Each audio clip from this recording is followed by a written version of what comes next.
Assalamualaikum and good day, everyone. Welcome back to our subject ECLE 2223 Language and Literacy in Early Childhood Education.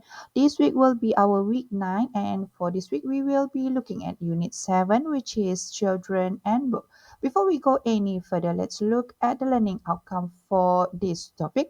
By the end of these slides, you should be able to understand children literature. Secondly, for you to be able to make a book selection. Thirdly, for you to perform book dramatization. And then finally, for you to be able to create a children teacher authored book. Okay, so before we go any further, all right, let's look at what is children literature.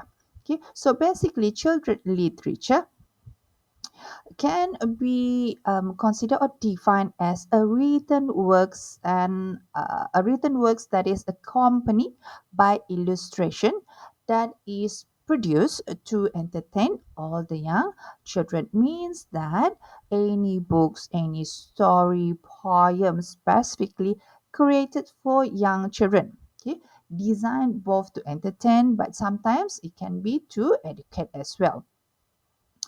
All right. So, in terms of children literature, it can include a wide range of formats and genres. Okay. So, the format and genres can be in the forms of a classic of world literature. Okay, so this type of literature are timeless stories. Okay, it's timeless stories that read across generation. Okay, for example, Alice Adventure in Wonderlands, or maybe some old stories like Little Princess by Antoine the Saint something the names, okay, or we can have children literature in the forms of picture books. All right, picture books is very perfect for young children, okay, because this book it relies heavily on visual. Okay, so the visual will tell us a story to the children. For example, a books by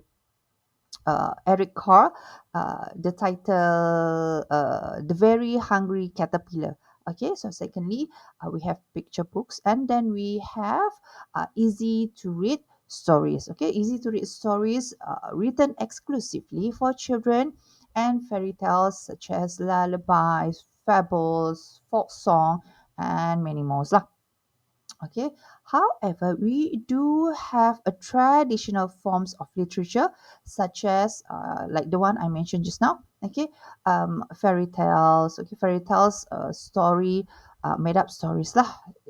For example, Cinderella, Snow White. Usually, this kind of story they have moral lesson. Okay, and then we have the lullabies. Okay, lullabies something that is you use something that is sung to babies to suit babies. For example, we have Rockabye Baby, and then we have fables. Okay, fables usually are short stories. Okay, short stories that involve animals.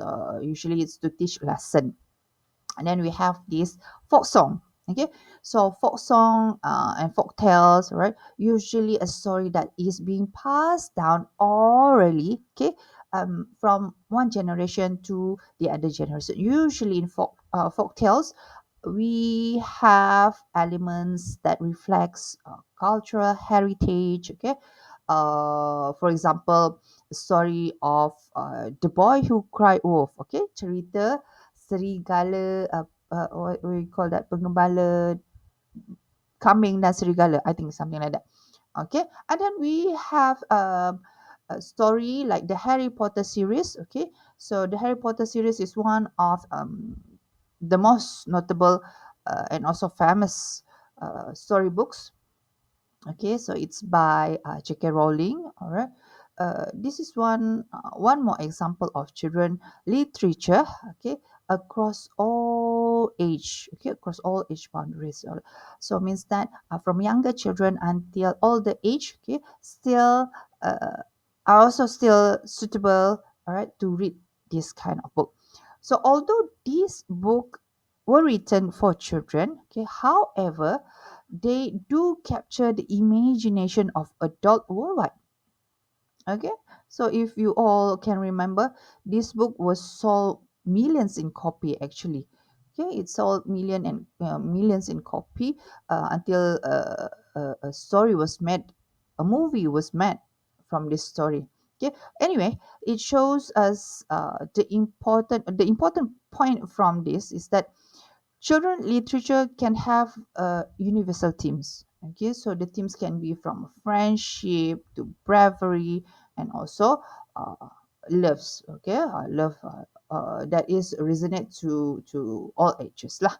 Okay, now why is literature, children literature is matters of very important.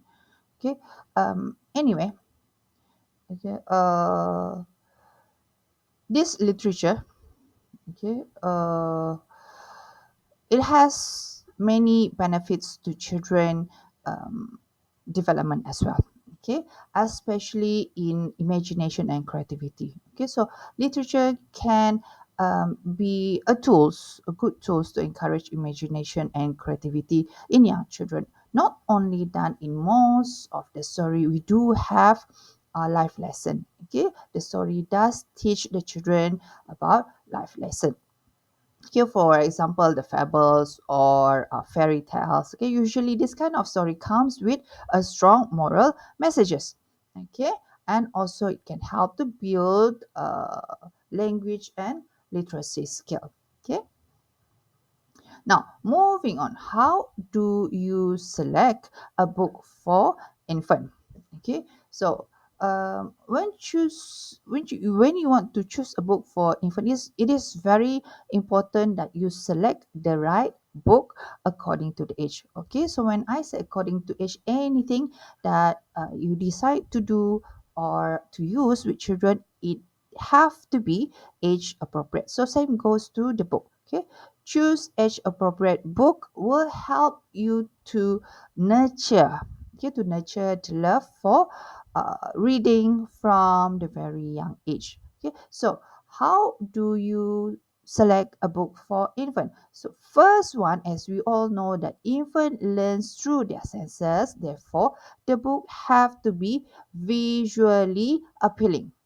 Okay, you need to have illustration, okay, that is bright and bold.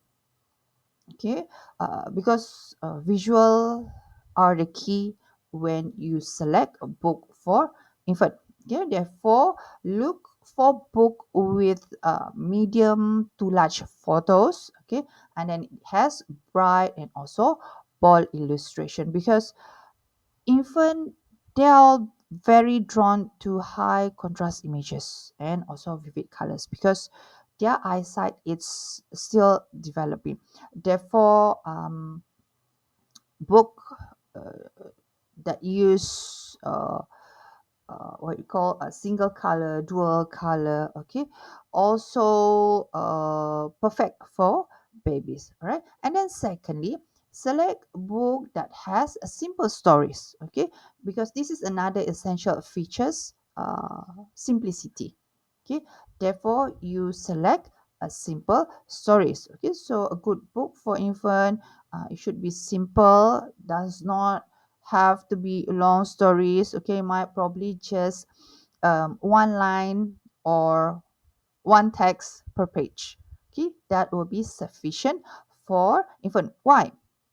Okay, because we know that infant have very short attention span. Therefore, if you were to select a books with very long text, okay, might probably you won't be able to finish the books, because they start losing their attention span. Okay, therefore choose books with very attractive illustration. Okay, and then simple stories, and then make sure that the character, okay, the character is something that is familiar, such as animals, children, or TV character. Okay, or adult in familiar roles, such as a mother, a father. Okay, so attractive pictures for babies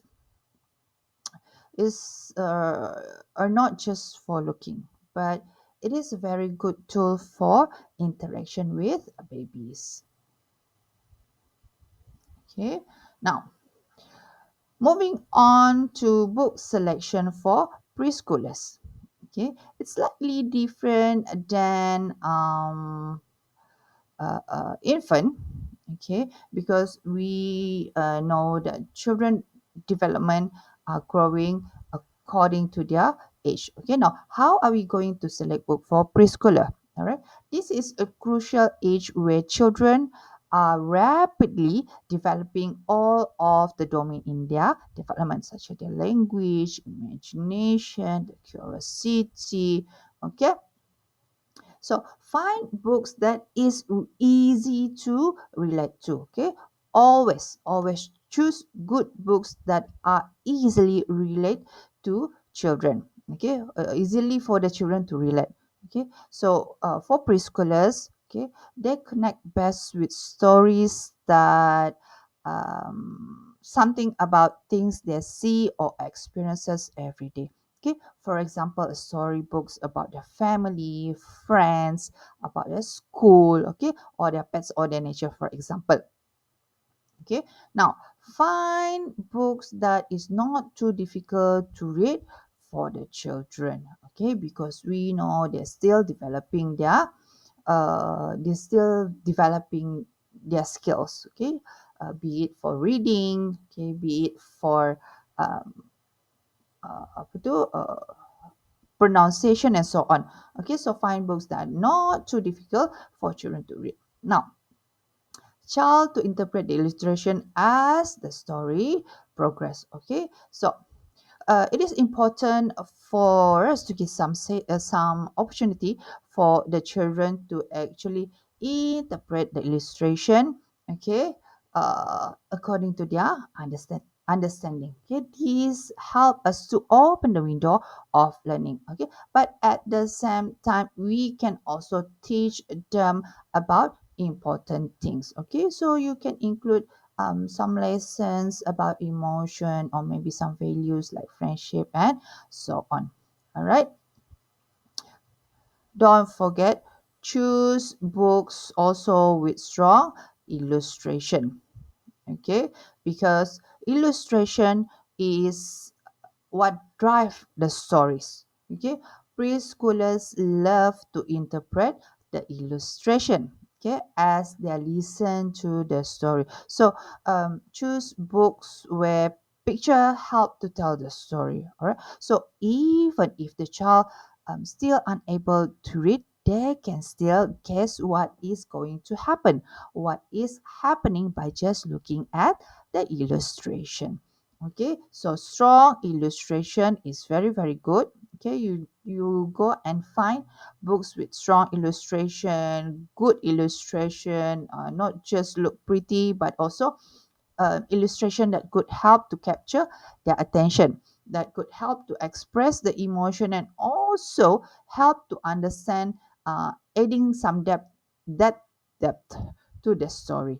Okay, and then lastly, choose books that are fun to read aloud. Okay, always choose books that are fun to read aloud. Okay, for example, books with rhyme, rhythm, repetition, and also funny sound effect is very suitable for preschoolers to help them to keep engaged, to help them to sustain their attention. Okay, so usually storybooks for preschooler, they do have all of these uh, elements. Okay, they have the rhyme, they has the rhythm, repetition, and so on. Okay, so take this kind of book because it gives you the vibe, the lively vibes. Okay, and then it can be fun for both the readers, the teachers, and also the children. Okay, now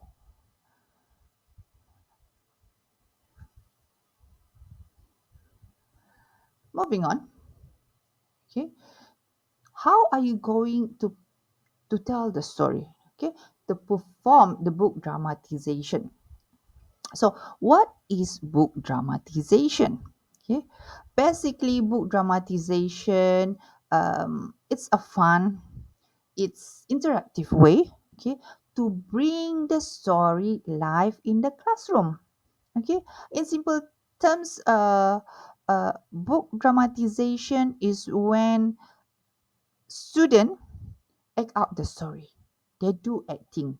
Okay, they turn the book story into a live performance. Okay, so this can be a great way to make reading more and more fun, lively, and engaging.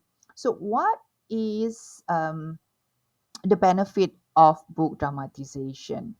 All right, so of course, it can help the children to improvise, okay, to improve on their language development, and also at the same time, okay, when children language is improved, therefore it can boost student achievement in some key areas such as oral and written, okay, uh, recall, writing, and reading. Okay, so in terms of their oral story recall, okay, they'll be able to remember and retell the story more easily. Okay, and then in terms of writing story recall, okay, they can act out the story. Okay, they can act out the story, strengthen their ability to write out about what they have read. Okay, when they do dramatization, also, okay, it could benefits to their writing skill, right? Student will be able to get ideas from their own writing, okay, by experiencing the dramatization, okay, while they're doing the drama, right? So see no, no, simultaneously, okay, they most probably will get some ideas for their own writing, and then also it will benefit children reading skill, right? So performing helps students to connect with their text in a more meaningful way. They read, they act it out, so they can feel and they can remember. Now, okay, so in dramatization, okay, of course, it needs to be based on a story that students are familiar, okay, on a story that students are familiar with. All right, so familiar stories can help students to focus more on expressing themselves rather than trying to understand uh, a new plot. Okay, so uh, you know, you may choose stories or familiar stories such as the Goldilocks, Red Riding Hood, or might probably Jack at the Beanstalk.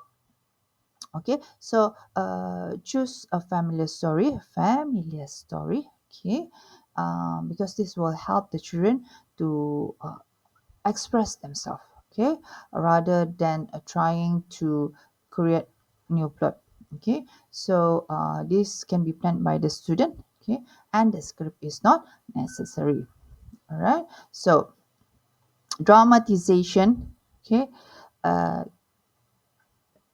can be conduct in an environment that is student-led planning. Okay, so the student will plan the dramatization. Okay, so script is not necessary lah.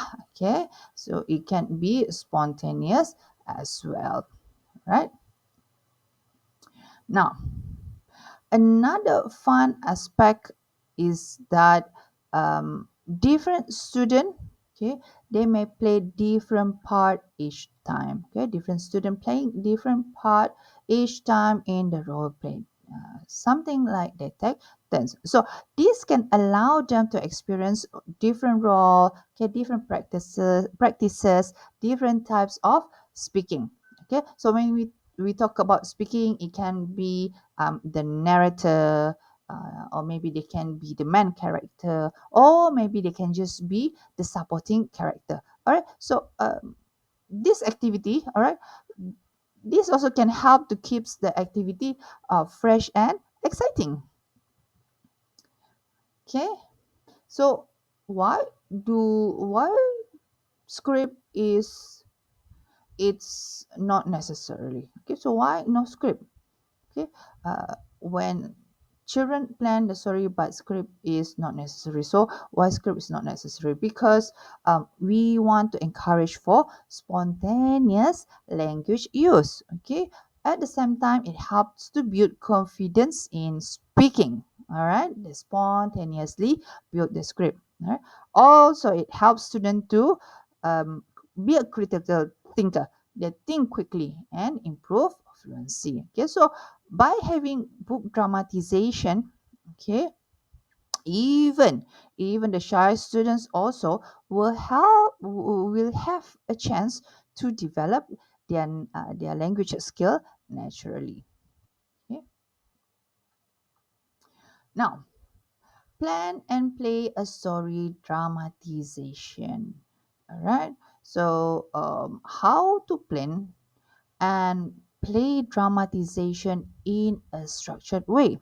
Okay, so there's a process that you need to follow, but this process not only makes learning fun, but also at the same time it helps to strengthen all the skills needed, okay, such as strengthen the language, creativity, as well as teamwork.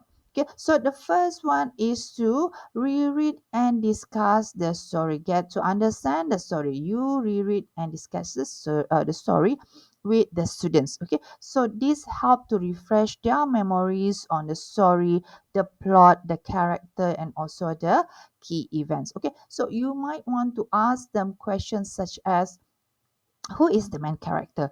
What's the problem in the story? Or maybe what did actually happen? Okay, where did the story happen? Okay, so you can prompt them for question like this. Okay, and then make a story chart. Okay, you plan for the dramatization. Okay, there are elements, there are key elements in um, making the story chart. Okay, so the first one is the setting, the place. Where is it? Okay, in order for you to create the story, you need to have a place. Okay, so where does the story take place? For example, it might probably in a castle, under the bridge, or something like that. Okay, so the first element is where, or the setting, and then the second element will be the character. Okay, the character is the who is the people in the story, or who is the animal in the story, who is the character, the main character, the supporting, and so on. And then you're going to need the sequence, the plot, the when or what. Okay, what happened in the story? Okay, what happened uh, after this plot? Okay, one after another. Okay, the sequence, jalan ceritanya. Okay, what happened and in what order? All right, so might probably, for example, first the story is about a goat. Okay, the goats try to cross the bridge, but in between there is a monster trying to stop him. Okay, however, there is a hero, okay, came to help the goat, and the goat crossed safely. So there are the sequence, there are the plot, the jalan penceritaan. Okay, so by having this chart can help student to actually visualize the plan before they do the dramatization, before they act out the story, and then make a story map. Okay, story map is basically the sequence of event in the plot. Okay, so how do they make these story maps? It can be as simple as a drawing or diagram. Okay, you can ask them, okay, to do a drawing or to do a diagram, whereby in this drawing or diagram, okay, they will draw or write the key events step by step. Okay, the sequence, and then they will connect the event using an arrow, using arrows lah, okay, to show the sequence lah, to show the flows, okay, to show the story flows. All right, and then after that, the volunteer take volunteer for the first cast, Okay, pelakon-pelakonnya. So after the planning, you take volunteers for the first class. You might probably ask who wants to play which role. Okay, and to increase the experiences, okay, you may rotate students in different roles to make sure that everyone will get a turn lah. Okay, so some tips, okay, during dramatization. If you found a student that feels shy, or might probably you can offer them for a smaller roles. Okay, maybe they just do the narrator. Okay, si tukang cerita, ataupun they are there to do the sound effect. Okay, just to help them to join comfortably. Okay, or if you have a very outspoken, okay, a very active child, okay, maybe you can put them for the main character. Okay, and then finally, of course, play the scene. Okay, so play the scene after all of the planning. Okay, let the student act out the story using their own words, because the script is not necessarily is spontaneous. Okay, so encourage them to use gesture, facial expression, and also voice changes, because these are important element in storytelling. All right, remind them. Okay, you need to remind them of the sequence in the story map, should they get stuck or if they forget lah. Okay, or maybe just to add more fun to the dramatization, right? We may provide the children with simple props like a hats, a mask, okay, or a toys, right? But you would want to keep all of these additional props light, simple, because it might distract the children. They might just playing with the props instead of they're delivering the story. Okay, so keep it light and keep it a student focus. All right. So after the performance, what will you do? Okay, so might probably you can do some reflection and get some feedback. Okay, discuss with the children. Okay, what went well or what can be improved. You might want to ask the children questions such as, how did you feel when you're playing your part? Okay, or maybe you want to ask them, what is your favorite moment? Okay, what is your favorite scene? Or maybe you can ask question like, what can we do differently next time? Okay, so this kind of reflection and getting the feedback can actually helps the children themselves to build more confidence and also to nurture teamwork among them. All right. So that will be all for our topic today. I hope you have some takeout. Should you have any question, please do not hesitate to reach out to me. Okay, until we meet again for our next topic. Assalamualaikum. Bye bye.